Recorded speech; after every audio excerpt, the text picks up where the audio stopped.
Credit card loan apps లేదా personal loans తీసుకున్నారు కానీ ఇప్పుడు ఈఎంఐ పే చేయలేని పరిస్థితి. ఈ సిచ్యువేషన్స్లో రికవరీ ఏజెంట్స్ కాల్ చేసి లోన్ కట్టండి సార్ అని మర్యాదగా చెప్పవచ్చు. కానీ ఒకవేళ ఏ రికవరీ ఏజెంట్ కాల్లో మీతో మిస్బిహేవ్గా వల్గర్గా మాట్లాడడానికి లేదు. వాళ్ళు అలా చేయలేరు, అలా చేయొచ్చు అని ఎక్కడ రాసి లేదు.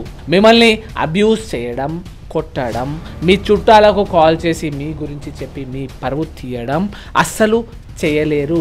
ఇది ఆర్బీఐ గైడ్లైన్స్లో అస్సలు లేదు.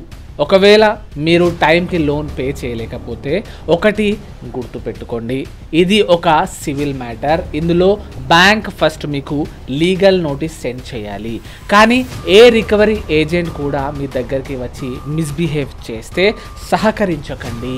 అలాంటి సిచ్యువేషన్స్లో అన్నిటికంటే ముందు ఆ recovery agent ID card photo తీసుకోండి.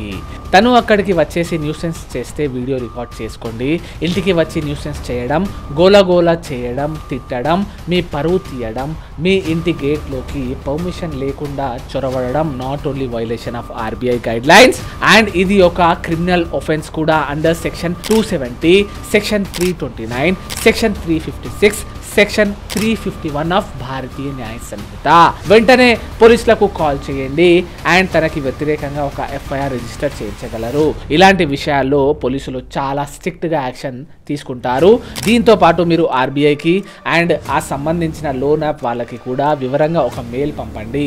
దీనివల్ల ఆర్బీఐ యాక్షన్ కూడా తీసుకోగలదు. మీ లోన్ కట్టడానికి ఒక 6 months 1 year టైం కావాలి అంటే లోన్ ఇంజంక్షన్ సూట్ వేసుకోండి.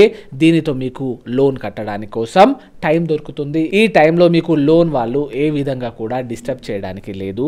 లా తెలుసుకోండి, మీకు మీరే లాయర్ అవ్వండి. ఇలాంటి ఇంకా లీగల్ విషయాల కోసం మీ లీగల్ గురువును ఫాలో చేస్తూ ఉండండి. Thank you.